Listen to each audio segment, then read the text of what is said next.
Assalamu alaikum. Officially, I'm launching the class. Uh, would have a short session, one session today, and we'll be focusing on module three, that is models and frameworks of environmental sustainability in business. Meanwhile, those two videos on opportunity part of the last module are currently uploading at my YouTube channel, and we'll share those videos. Already have given you a brief overview, but kindly go through those videos. मेरा experience ही कह रहा है कि students जो हैं वो videos नहीं देख रहे। बेहतर तो यही होगा कि और paper preparations they should go back and view those videos in detail. The papers are scheduled on 10th of this month, so we will have a couple of sessions in this week, tomorrow, and then today and tomorrow, and then we will have a couple of sessions on Monday and Tuesday.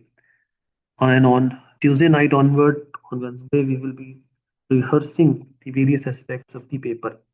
I will be talking in detail about the pattern and the schedule of the things, and also the key questions that are there in this particular course.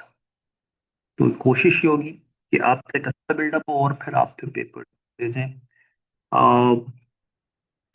Just to recall that you need to focus in this particular 6-7 days, ये important and critical लग रहे हैं, आप इस पे focus कर सकें।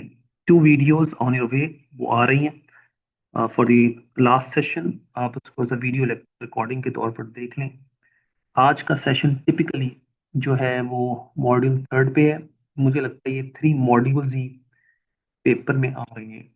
मैं फोर्थ मॉड्यूल को टच नहीं कर रहा और फिर इन्हीं के वाले से रिवीजन और पेपर पे डिस्कशन फोकस कर रहा हूँ। द एम्बेडेड विद केसेस, याद रखिएगा इनमें केसेस हैं, on end of case studies हैं, केस एग्जांपल्स हैं, केस नरेशंस हैं, जो भी वर्ड कहना चाहें आप उनको आप माइनस ना करें किसी भी तरीके से। सिलेबस से हटकर नहीं है, सिलेबस से इंटीग्रेटेड है, यानी उनके आने के चांसेस इक्वली हैं पेपर में, तो आप उन पर भी फोकस करें। मैं इस वीकेंड पे सैटरडे और संडे मोस्ट लाइकली जैसे मुझे मौका मिला आई रेज सम की क्वेश्चंस जो कि पोटेंशियल क्वेश्चंस हों पेपर में आने के हवाले से। हम उन पर डिस्कशन भी कर रहे हो, आप उनसे क्वेश्चंस भी पूछ रहे हो, आप अपने सिलेबस को उन कॉन्टेक्स्ट में भी देख रहे हो। ये तो नहीं हो सकता मैं एग्जैक्ट सवाल बता दूं, ये मेरे कभी जिंदगी में नहीं कर सकता। एथिकल स्टैंडर्ड्स हों ऐसे तो आदमी ये नहीं कर सकता, बट मैं आपको थीम्स या आइडियाज के हवाले से ये गाइडलाइन जरूर दे रहा हूँ कि की क्वेश्चन क्या होने चाहिए और क्या होते हैं नेचुरली। मुझे कहना पड़ेगा कि शायद व्हाट के क्वेश्चंस नहीं होते, व्हाई के क्वेश्चंस होते हैं ज्यादातर, व्हाई नॉट, चैलेंजेस क्या है, उनको कैसे टैकल करना है। इसी में राउंड ऑफ हो जाता है व्हाट, यानी आपको लिस्ट करते हैं उनसे रिलेटेड फिर व्हाई के आंसर दे रहे होते हैं। Who is concern, who will be concern, questions raise हो रहे होते हैं। हाउ हाउ टू टैकल, ये सवाल बड़ा आता है पेपर में, स्पेशली ऐसे टाइप क्वेश्चन में हाउ ये सवाल आते हैं। आप फ्रेमवर्क्स, मॉडल्स, प्रोसेसेस उनके हवाले से आपने डिस्कशंस करनी होती हैं, but I think it's not too early, लेकिन सैटरडे संडे को की क्वेश्चंस रेज कर रहा हूँ, आपने उनको देखना है। I think this is important module again, we we looking at models and frameworks. हम उनको सिस्टमैटिकली देख रहे हैं, जानते तो हैं, पढ़े भी होंगे पास्ट में, बट अब हम उनको लिस्ट अप कर रहे हैं, उनके हवाले से डिस्कशन कर रहे हैं। Idea is they basically frameworks help organizations to follow a road map। कोशिश करती हैं ऑर्गेनाइजेशन जब फ्रेमवर्क, स्टैंडर्ड्स, प्रोसीजर्स आ जाएं तो उनको मैनेज करने के हवाले से एक रोड मैप मिल जाता है। और उस रोड मैप के बहुत सारे एडवांटेजेस होते हैं, आप एक सिस्टमेटिक एफर्ट कर रहे होते हैं, स्टेप बाय स्टेप चल रहे होते हैं, और रिव्यू बैक कर सकते हैं और लुक फॉरवर्ड भी कर सकते हैं। यानी आपके पास एक पूरा फ्रेमवर्क हो, एक आइडिया हो, तो आप वेरियस एस्पेक्ट्स को भी देख सकते हैं और प्रोसेसेस में बैक और फोर्थ जा सकते हैं, और still be able to assess and identify whether you are on the right track or not. So most likely these frameworks are guiding frameworks for many organisations. इस टाइम तो अच्छा नहीं है, लेकिन फिर मैं वो क्या कहते हैं कि बाज नहीं आ रहा है कहने से कि जो फ्रेमवर्क्स हमारे सामने आ रहे हैं वो चीज़ों को एक्सप्लेन करते हैं। यस, यानी उनमें एक्सप्लेनेशन की पावर होती है। एक मुश्किल बात जरूर है, लेकिन मैं इसके बगैर रह नहीं सकता। यानी वो डिस्क्राइब करते हैं, describe things, categorize, describe, or present ideas, conceptualize. They help create frameworks and models. But not all models are like these. Some models are not only descriptive, but they are normative as well. Normative models वो होते हैं जिसमें guidelines हो, what to do now, managers क्या करना चाहिए, क्या कर सकते हैं। तो इस लिहाज से if you look at these model जो आपके सामने आने वाले हैं, आप देखिएगा ज्यादा से ज्यादा environmental sustainability models normative in nature है। यानी what they do is they provide businesses की गाइडलाइन। मैंने गाइडिंग को देखे रेड कर दी है, दे essential for guiding businesses so that if they follow the path they be most likely will be able to reduce environmental issues.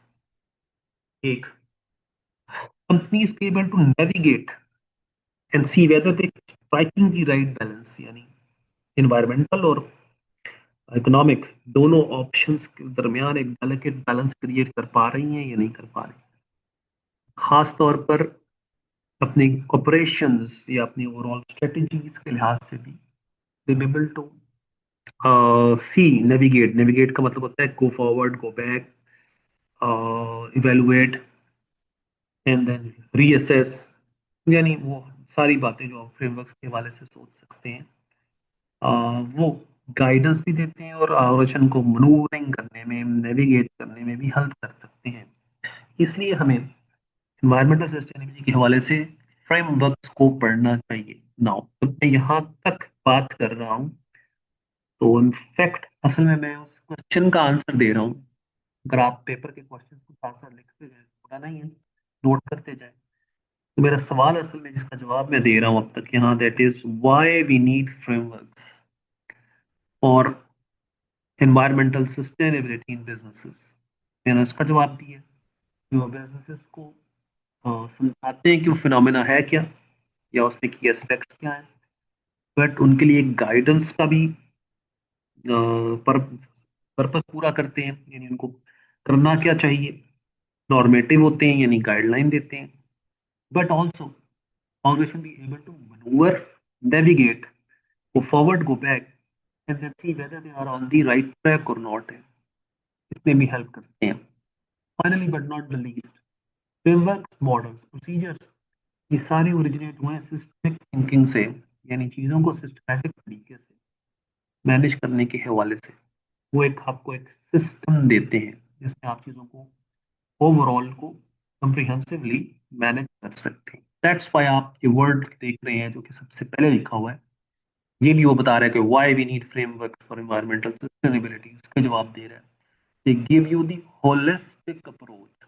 Holistic approach है comprehensive approach. Comprehensive approach है, eventually feeling आ रही होगी systematic approach, यानी systemic approach देते हैं आपको। जब से सिस्टम्स की डिबेट आई है 40s 50s और 60s से, everything has taken up this phenomena because इसमें प्रोडक्टिविटी या परफॉर्मेंस मेजर करने की अप्रोच बड़ी अच्छी है। दैट्स व्हाई मैं घंटों बात कर सकता हूँ सिस्टम अप्रोच पे, बिकॉज मेरा definitely one of my specialisation is in system, specially management system, specially IT technology systems. But then systemic approach itself किसी भी लिहाज से अब रिसर्च ने साबित किया है कि बहुत ही यूजफुल अप्रोच है। अच्छा, आप देख रहे हैं आगे इसी अप्रोच से निकल रहा है इकोसिस्टम अप्रोच। यानी आप ओवरऑल ग्रैंड सिस्टम के अंदर मेजर कंपोनेंट्स को, उनकी इंटरेक्शन को देख रहे होते हैं। यानी उनकी लाइफ और उनके रिलेशनशिप और उनकी लाइफ, उनकी पॉजिटिव, उनके नेगेटिव, उनकी इंटरेक्शन को कॉन्स्टेंटली मॉनिटर कर रहे होते हैं। शायद मैं आगे फोकस कर रहा हूँ कि इकोसिस्टम एनवायरमेंटल सस्टेनेबिलिटी के हवाले से जरूर रिलेट करूँ। शायद साबित हो गया है कि ये जो होलिस्टिक अप्रोच है, कंप्रिहेंसिव अप्रोच है, सिस्टमिक अप्रोच है, इकोसिस्टम अप्रोच है, ये जरूरी है क्योंकि हमारे environmental issues stand alone, independent, small नहीं है, दे आर इंटीग्रेटेड। ये अप्रोच हमें इसलिए चाहिए कि इन्वायरमेंटल इश्यूज का ताल्लुक बहुत सारे एरियाज से है। जब तक हम एक होलिस्टिक अप्रोच नहीं अडॉप्ट करेंगे शायद हम उन इश्यूज को टैकल नहीं कर पाएंगे। अच्छा, इसी लिहाज से अगर आप देख रहे हो तो ये सिस्टम थिंकिंग आपको आगे भी नजर आएगी स्टेक होल्डर में एंगेजमेंट में। सिर्फ ओनर अकेला आइडिया नहीं है, अकेला इंपॉर्टेंट फोकल पर्सन नहीं है, हमें ओवरऑल सिस्टम के अंदर जो स्टेक होल्डर्स हैं उनके साथ भी कोलैबोरेट करना है। तो हम देख रहे हैं स्टेक होल्डर एंगेजमेंट के लिए भी हमें ओवरऑल फ्रेमवर्क को देखना होता है। ऑफ कोर्स वही बात आ गई, हमें एडजस्ट करना है, आगे जाना है, फ्यूचर चीजों को देखना है, बट साथ साथ बैकलॉग में जो इश्यूज आ रहे हैं उनको भी मैनेज करना है। तो it requires flexible adaptability from the organizations, and framework does provide the generalized adaptability approach to the organization and participants। अच्छा, हमें क्यों चाहिए ऐसा? क्योंकि सस्टेनेबिलिटी को जब पढ़ा था तो पता चला कि सस्टेनेबिलिटी के मेजर गोल्स तभी अचीव हो सकेंगे जब हम इंटरकनेक्टेड सिस्टम्स के हवाले से एक्टिविटी कर रहे होंगे। यानी हमें हेल्थ को भी देखना है, सोशल एस्पेक्ट को भी देखना है, इकोनॉमिक प्रॉफिटेबिलिटी को भी देखना है, प्लैनेट की लाइफ को भी देखना है, और हमें अपनी फ्यूचर जनरेशन के हवाले से भी गोल सेटिंग करनी है। तो हमें एक होलिस्टिक और कंप्रिहेंसिव अप्रोच वैसे भी चाहिए। दैट्स व्हाई मैंने सस्टेनेबिलिटी की डिबेट को दोबारा दोबारा करते वक्त सबसे पहला जो फ्रेमवर्क आपके सामने प्रेजेंट किया है दैट इज द इकोसिस्टम। मैंने तो आज 25 साल पहले से बात की थी कि हमें एक इकोसिस्टम अप्रोच चाहिए पॉपुलेशन प्लानिंग या लाइफ ऑन अर्थ को मैनेज करने के हवाले से। तो हम देख रहे हैं कि इकोसिस्टम अप्रोच हमें बेसिकली एक कंप्रिहेंसिव व्यू देता है और हमें इंटरकनेक्टेड और नेटवर्क्ड आइडिया देता है how organisms physical and others are interacting with each other in a grand overall system। मतलब इकोसिस्टम अप्रोच बड़ी कामयाब होती है जब हम वाटर से रिलेटेड लाइफ को एक कंप्रिहेंसिव अप्रोच में देख रहे होते हैं। क्या फिजिकल लाइफ लाइक फॉरेस्ट और ग्रासलैंड्स को और फिर उनसे कनेक्टेड वाटर सप्लाईज और चीजों को देख रहे होते हैं। यानी हमें सिर्फ कोई एक type of nature of life को नहीं देखना होता बल्कि उसकी कनेक्शंस को देखना होता है। तो फिर हम देख रहे हैं कि प्लांट्स नजर आ रहे हैं, टेरेस्ट्रियल लैंड नजर आ रहा है, इंसेक्ट्स नजर आ रहे हैं, लाइफ की बहुत सारे एस्पेक्ट्स नजर आ रहे हैं और फिर उससे रिलेटेड की फोर्सेस नजर आ रही हैं like air, water, pollination, crops, climate. यानी हम इकोसिस्टम के बगैर एनवायरमेंटल इश्यूज को मैनेज कर ही नहीं सकते। It provides the general guideline for organisations that are living not alone, not independent. इन ये सबसे बड़ी फिलॉसफी अप्रोच इन्वायरमेंटल सस्टेनेबिलिटी के हवाले से ऑर्गेनाइजेशंस को समझने की जरूरत है कि they are not alone, not aloof, they are part of the grand system, they are contributing towards many and they are dependent on many। और इन डिपेंडेंसीज और कंट्रीब्यूशन की वजह से ऑर्गेनाइजेशन स्टैंड लोन एक्टिविटी नहीं कर सकती। Ignoring others therefore should not be the way. असल में कहना चाहता है कि आप बाकी स्टेक होल्डर, इवन पीपल से हटकर प्लांट किंगडम और एनिमल किंगडम और फिर नेचुरल रिसोर्सेज, इनको इग्नोर नहीं कर सकते। तो जो सबसे पहली बात इन्वायरमेंटल सस्टेनेबिलिटी को समझाने में यूज हुई है that is the ecosystem approach. therefore it is a framework which guides organizations to see life as a composite thing and dependent thing on others, and therefore they cannot ignore the importance of other subsystems, other organizations, other organisms, other parts of the ecosystem, including water, life on water, life underwater।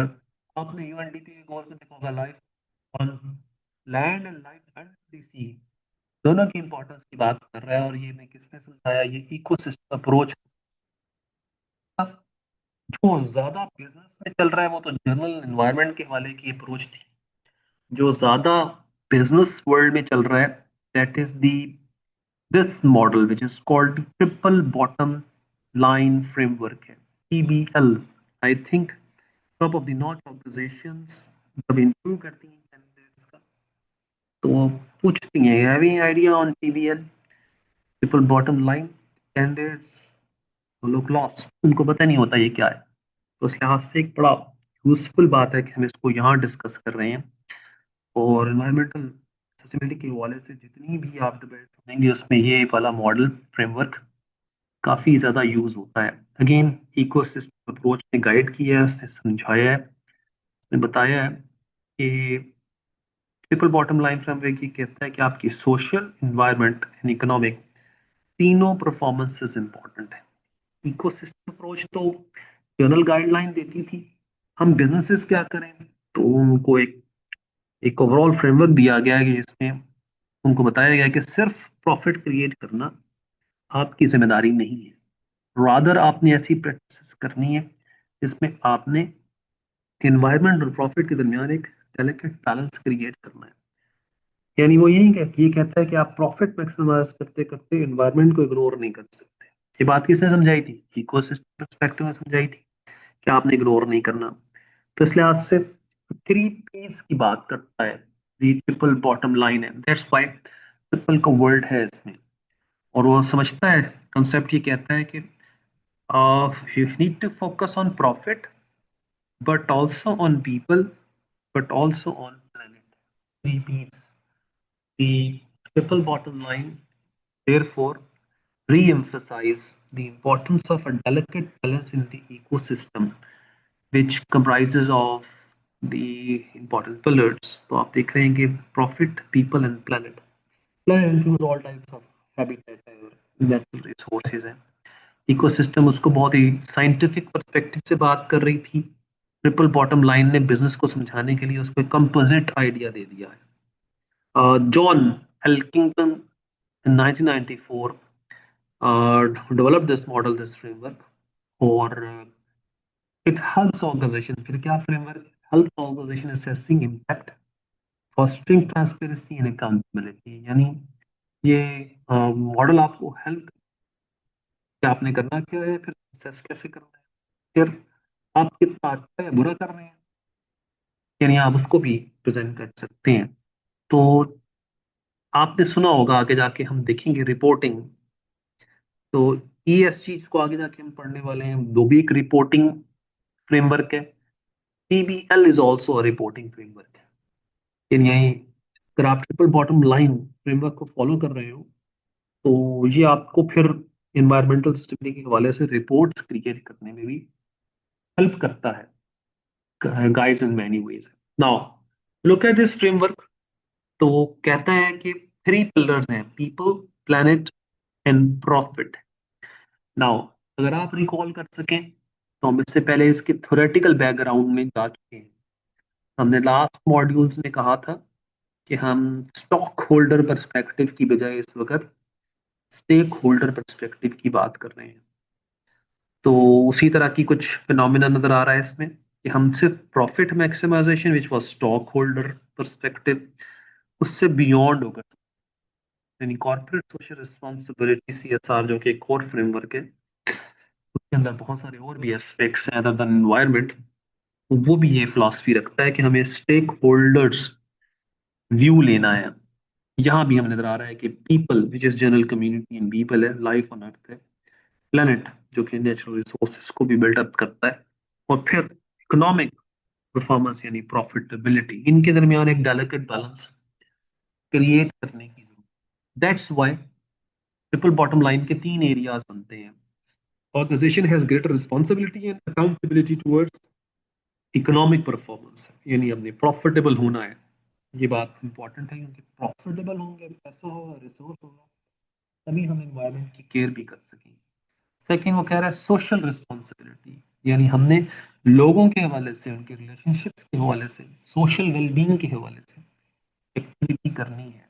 Now if you see looking at the impact of communities, उन पर क्या असर पड़ रहा है, people include outside and inside, दोनों ही नजर आ रहे हैं। यानी प्रॉफिट इकोनॉमिक और सोशल, यानी लोगों से related. Social responsibility is all related to people, relationship between various people is also a social aspect, हम देख रहे हैं कि सोशल अकाउंटेबिलिटी है आ रही है।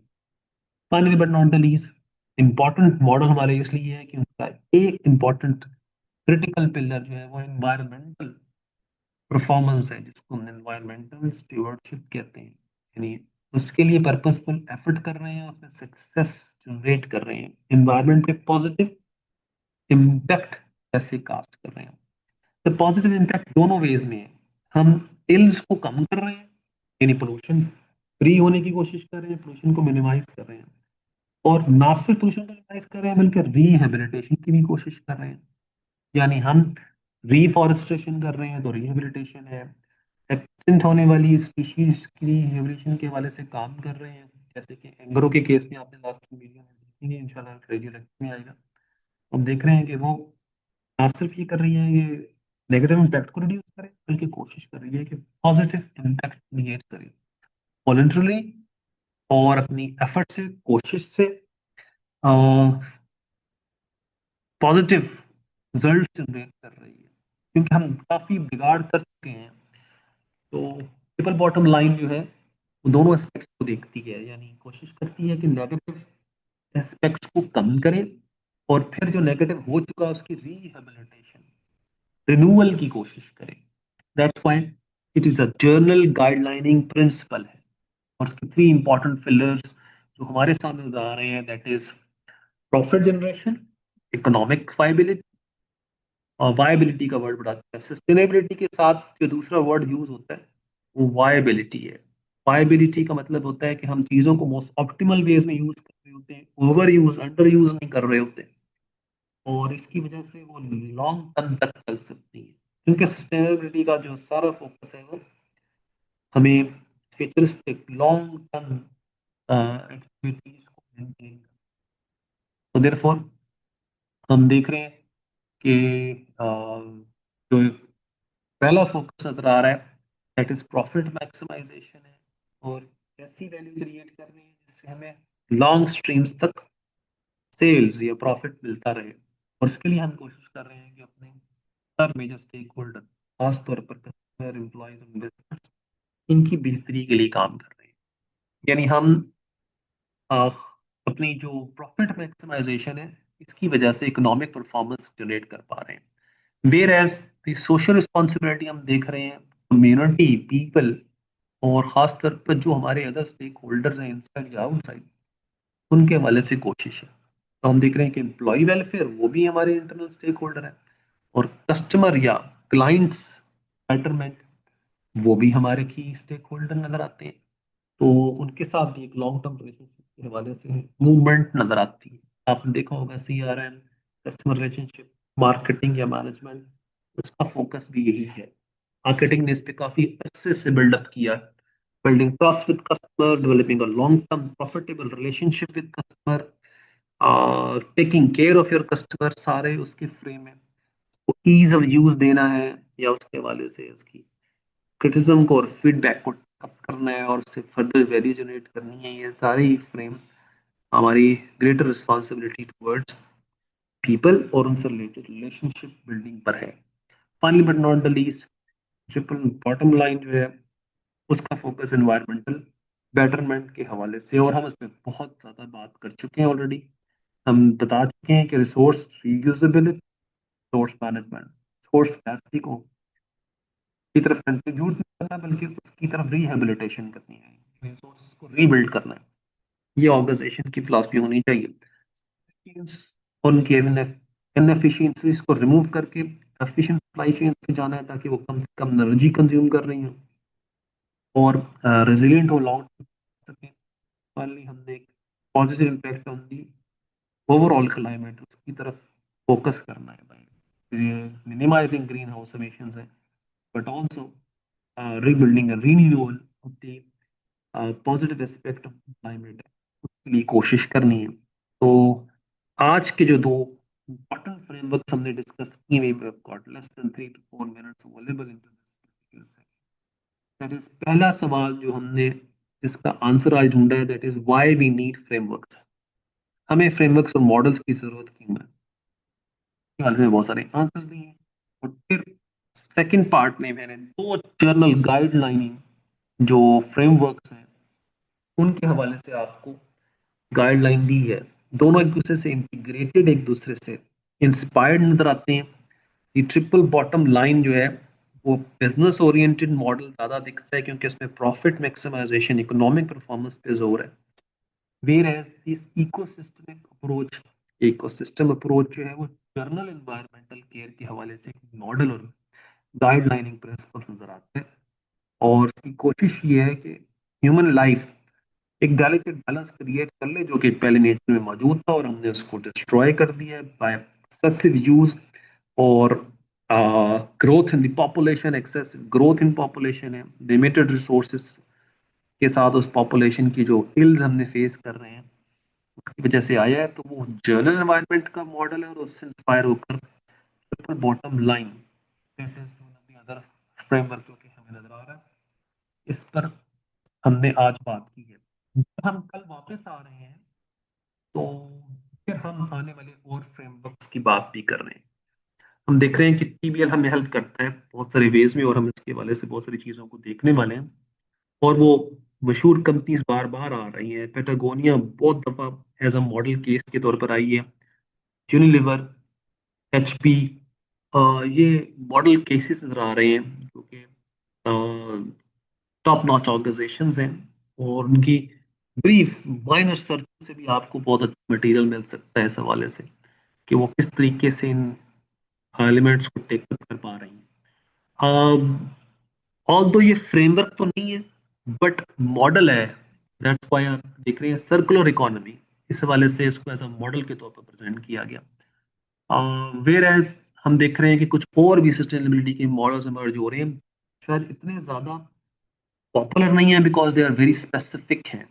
आप देख रहे हैं ग्लोबल रिपोर्टिंग इनिशिएटिव, GRI, जो कि बहुत ही स्पेसिफिक मॉडल है, जो कि रिपोर्टिंग के वाले से यूज होता है। और फिर आप देख रहे हैं क्वालिटी का स्टैंडर्ड ISO 14001, जो कि इंटरनेशनल स्टैंडर्ड है जो एनवायरमेंटल मैनेजमेंट रिपोर्टिंग सिस्टम के तौर पर या सिस्टम रिपोर्टिंग के तौर पर यूज होता है।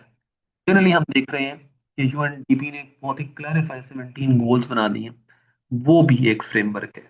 हम उन पर किसी ना किसी तरीके से डिस्कशंस कर चुके हैं। आप देख रहे हैं कि SDGs, जो कि आजकल हर ऑर्गेनाइजेशन यूज कर रही है, बहुत ही पॉपुलर है। और 17 गोल्स एक्सट्रैक्ट करती है अपने लिए गोल्स या उनके साथ अलाइन करती है अपने आप को। तो आप देख रहे हैं कि वो गोल स्टैब्लिशमेंट और गोल मेजरमेंट का टूल है। और जब भी ऐसा होता है तो हम इस फिनोमेना को कहते हैं की परफॉर्मेंस इंडिकेटर्स, यानी हमने अपने लिए गोल स्टैब्लिश कर लिया है, यही हमारी की परफॉर्मेंस का इंडिकेटर है, की मेजरमेंट का टूल है। अगर हम ये गोल अचीव कर गए तो हम कहेंगे कि हमारी परफॉर्मेंस बेहतर रही, और अगर हम अचीव ना कर सके तो हमारी परफॉर्मेंस पुअर है। तो इस तरह का हमारे लिए फ्रेमवर्क बन जाता है जिसमें हम मेजर करते हैं कि हमारी परफॉर्मेंस बढ़ रही है या कम हो रही है, स्पेशली किस कॉन्टेक्स्ट में, हमारी इन्वायरमेंटल एस्पेक्ट्स के हवाले से।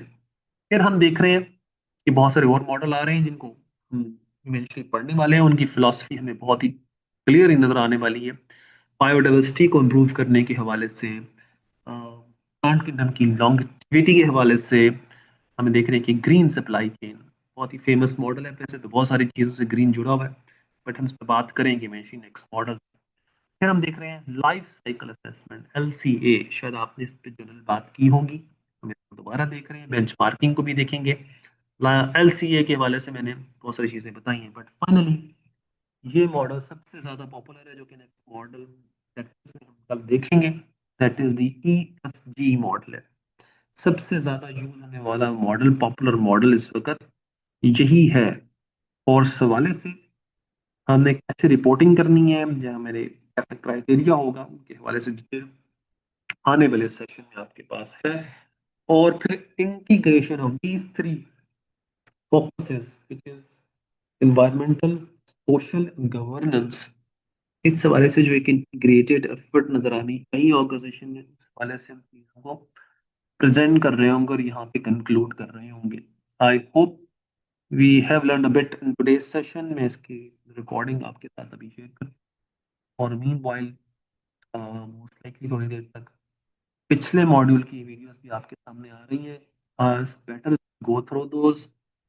एनी क्वेश्चन हो तो आप सैटरडे संडे को रेज कर सकते हैं, Monday Tuesday and eventually Wednesday we have 5 to 6 days available before the with exam गॉड बोस 10th को या 11th को है, अराउंड 10th 11th होना है, तो लेट्स सी, अगर वो 10th को हो जाता है तो we should be pretty much ready for that. तो हम साथ साथ में वो की इश्यूज या चैलेंजेस आइडेंटिफाई करते जाएं, पेपर के हवाले से आप फेस करें तो आप भी उनके आंसर्स ढूंढ सकें।